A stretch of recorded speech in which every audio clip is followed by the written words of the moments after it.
नमस्कार विद्यार्थी मित्रांनो, आज आपण इयत्ता दुसरी ATS प्रज्ञाशोध परीक्षेची तयारी करणार आहोत. त्यामध्ये विषय आहे मराठी. प्रकरण 9 पहा, विरामचिन्हे. त्यामध्ये पहिला आहे स्वल्पविराम.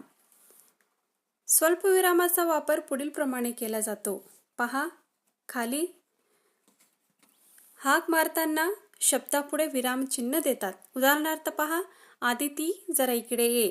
पहा आपण काय केलो, आदिती म्हटले की थोडा वेळ थांबलो, म्हणजे तिथे स्वल्पविराम देऊन मग नंतर आपण पुढचं वाक्य लिहितो. जेव्हा आपण वाक्यामध्ये थोडा वेळ थांबतो त्यावेळेस तिथे आपण स्वल्पविरामाचा वापर करतो. दुसरं आहे शब्दांची यादी देताना त्यामध्ये स्वल्पविराम देतात. पहा उदाहरणार्थ, मानवाच्या अन्न, वस्त्र, निवारा या मूलभूत गरजा आहेत. पहा एकपेक्षा जास्त शब्द वाक्यांमध्ये आले तर मग तिथे आपण स्वल्पविरामाचा वापर करतो. दुसरा आहे अर्धविराम. पहा अर्धविरामाचं चिन्ह कसे दिसतो. दोन वाक्यातील संबंध दाखविण्यासाठी अर्धविराम चिन्हाचा वापर केला जातो. उदाहरणार्थ पहा, बस पकडण्याचा मी खूप प्रयत्न केला परंतु बस सापडली नाही. पहा या दोन वाक्यामध्ये अर्धविरामाचा इथे वापर केलेला आहे. तिसरा आहे अवतरण चिन्ह. अवतरण चिन्हे दोन प्रकारचे आहेत. पहा पहिला आहे एकेरी अवतरण चिन्ह आणि दुसरा आहे दुहेरी अवतरण चिन्ह. त्यामध्ये पहिला आहे पहा एकेरी अवतरण चिन्ह. विशिष्ट शब्द अथवा उद्गार दाखविण्यासाठी एकेरी अवतरण चिन्ह वापरतात. पहा उदाहरणार्थ, त्वचेच्या सर्वात बाहेरील थराला इपिडमस म्हणतात. या वाक्यामध्ये इपिडमस या शब्दाला एकेरी अवतरण चिन्ह दिलेला आहे. पहा दुसरा आहे दुहेरी अवतरण चिन्ह. एखाद्याच्या तोंडचे शब्द जसेच्या तसे देताना दुहेरी अवतरण चिन्ह वापरतात. पहा उदाहरणार्थ, दादा शिकव ना मला पतंग उडवायला. पहा दादा शिकव ना मला पतंग उडवायला म्हणजे जसे तोंडात ते शब्द निघतात तसेच ते वाक्य असतं, तेव्हा तिथे दुहेरी अवतरण चिन्हाचा वापर केला जातो. चौथा आहे उद्गार चिन्ह. पहा आश्चर्य, आनंद, भीती अशा भावना व्यक्त करताना त्या शब्दांपुढे अथवा वाक्यांपुढे उद्गार चिन्ह देतात. पहा उदाहरणार्थ, वा किती छान चित्र काढलेस तू. पहा इथे वाच्या पुढे पण उद्गार चिन्ह आहे आणि तूच्या पुढे पण इथे उद्गार चिन्ह आहे.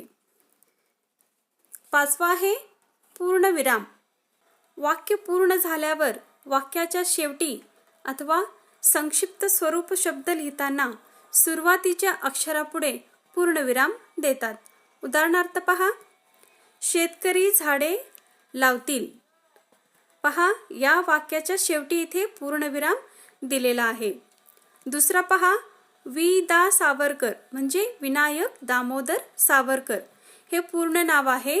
जेव्हा आपल्याला शॉर्टमध्ये लिहायचं असेल तर तेव्हा आपण काय करतो, वि.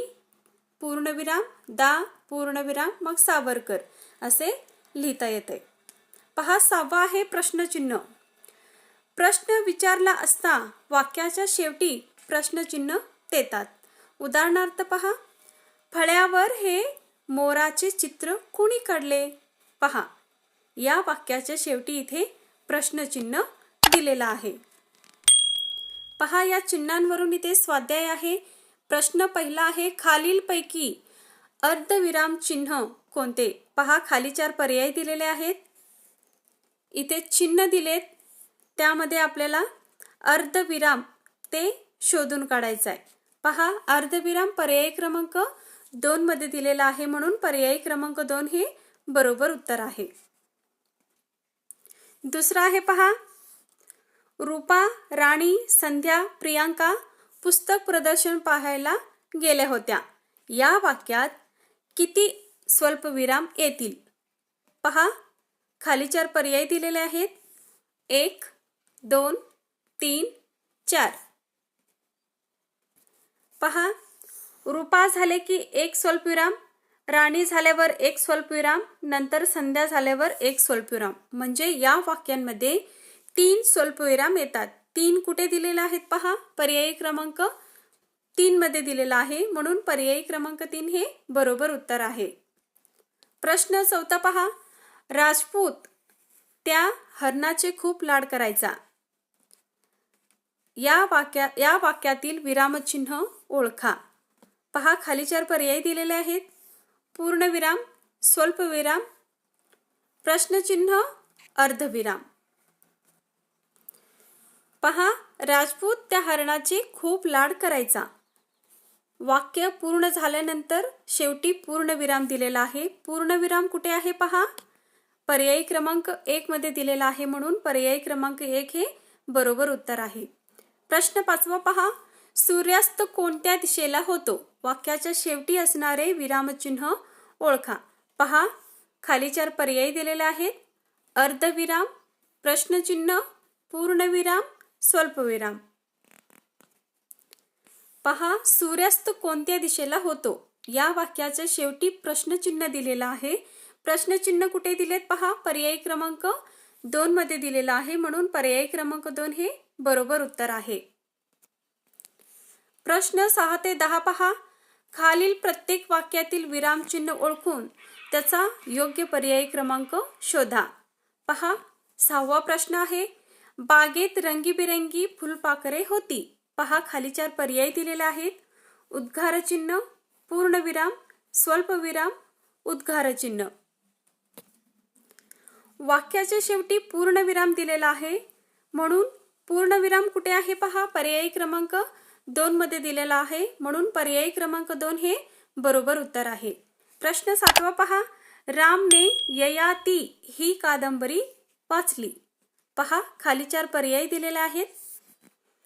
अर्धविराम, स्वल्पविराम, प्रश्नचिन्ह, अवतरण चिन्ह.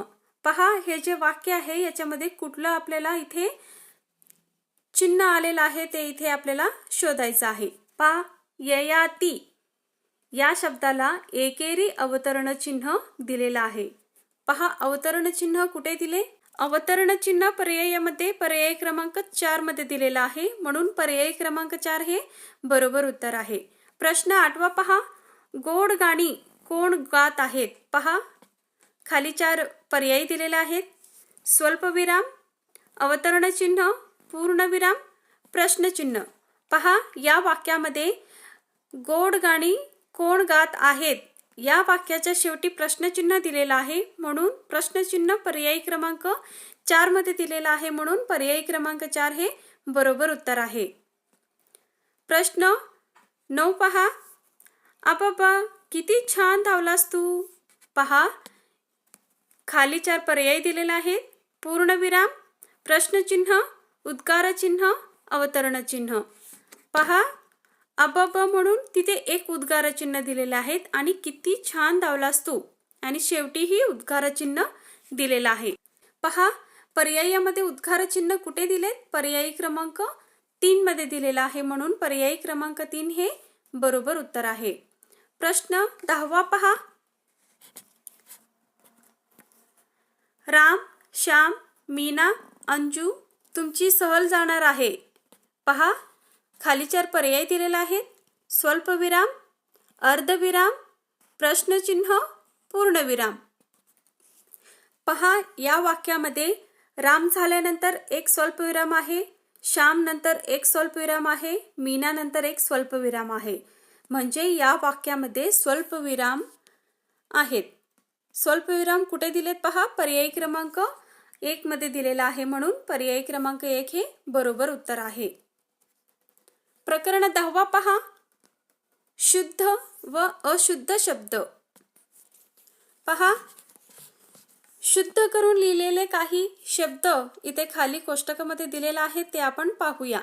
पहा, अशुद्ध शब्द आणि शुद्ध शब्द.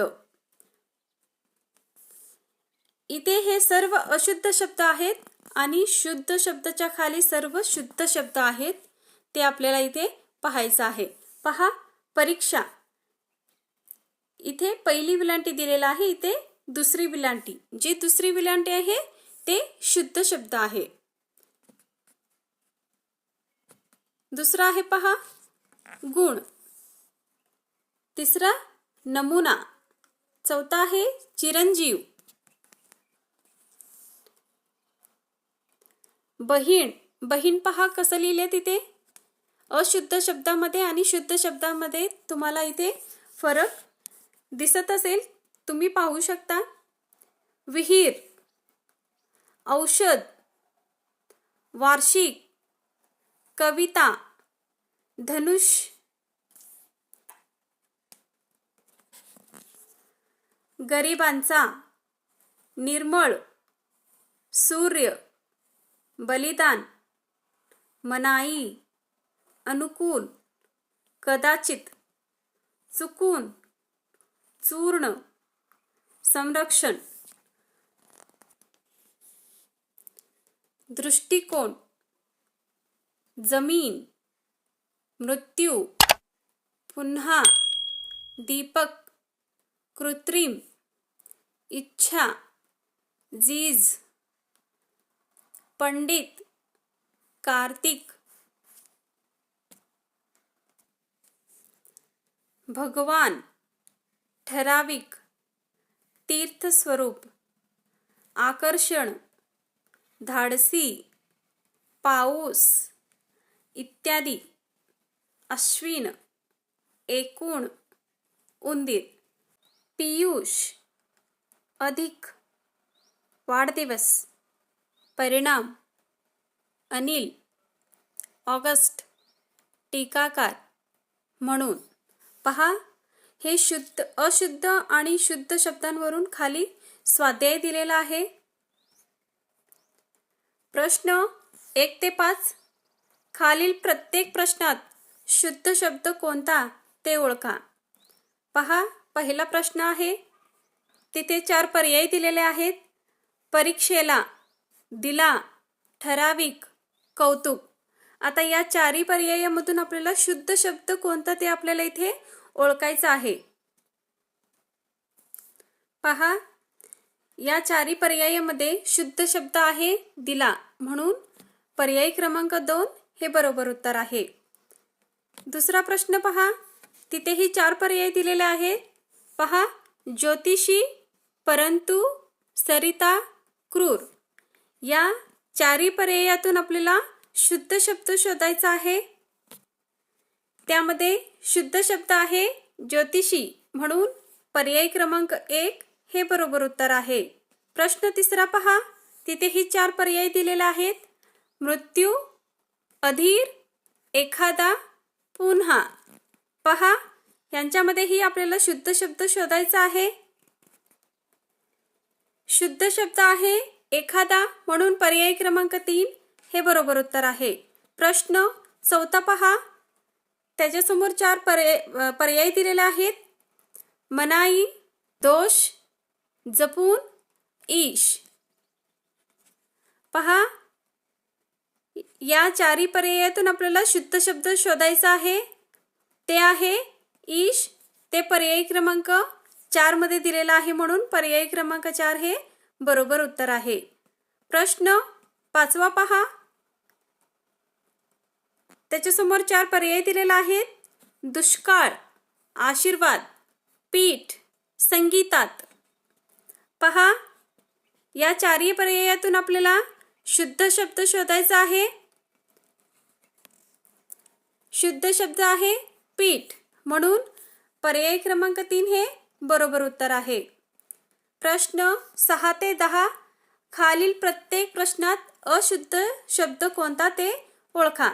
पहा, प्रश्न 6वा, त्याच्यासमोर 4 पर्याय आहेत. गुण, कृत्रिम, नीती, अधिक. आता या प्रश्नांमध्ये आपण शुद्ध शब्द शोधलो होतो. आता या सर्व प्रश्नांमध्ये आपल्याला अशुद्ध शब्द शोधायचे आहेत. यामध्ये अशुद्ध शब्द आहे पर्याय क्रमांक 3, नीती, म्हणून पर्याय क्रमांक 3 हे बरोबर उत्तर आहे. प्रश्न 7वा पहा, त्याच्यासमोर 4 पर्याय दिलेले आहेत. दीपक, जपून, अनुकूल, पश्चाताप. पहा, या चारही पर्यायांमधून आपल्याला अशुद्ध शब्द शोधायचा आहे. ते आहे पर्याय क्रमांक 4 पश्चाताप. ते चुकीचं म्हणजे अशुद्ध शब्द आहे. प्रश्न 8वा पहा, झुंज, जिद्द, ऊर, गरिबांचा. आता या चारही पर्यायातून आपल्याला अशुद्ध शब्द शोधायचा आहे. ते आहे झुंज, म्हणून पर्याय क्रमांक 1 हे बरोबर उत्तर आहे. प्रश्न 9 पहा, त्याच्यासमोर 4 पर्याय दिलेले आहेत. उत्साह, कहाणी, चिरंजीव, खूण. आता या चारही पर्यायामधून आपल्याला अशुद्ध शब्द शोधायचा आहे. अशुद्ध शब्द आहे उत्साह. ते पर्याय क्रमांक 1 मध्ये दिलेला आहे, म्हणून पर्याय क्रमांक 1 हे बरोबर उत्तर आहे. प्रश्न 10वा पहा, परीक्षा, वैशाख, अनिल, पाऊस. यांच्यामध्ये आपल्याला अशुद्ध शब्द शोधायचा आहे. ते आहे वैशाख, म्हणून पर्याय क्रमांक 2 हे बरोबर उत्तर आहे. अशा प्रकारे आपण प्रकरण 9 विरामचिन्हे आणि प्रकरण 10 अशुद्ध आणि शुद्ध शब्द या घटकांवरती कशा प्रकारचे प्रश्न येतात ते आपण पाहिलो.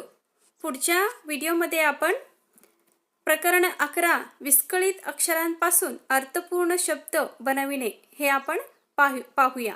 व्हिडिओ आवडला असेल तर लाईक, शेअर आणि सबस्क्राईब करायला विसरू नका. धन्यवाद.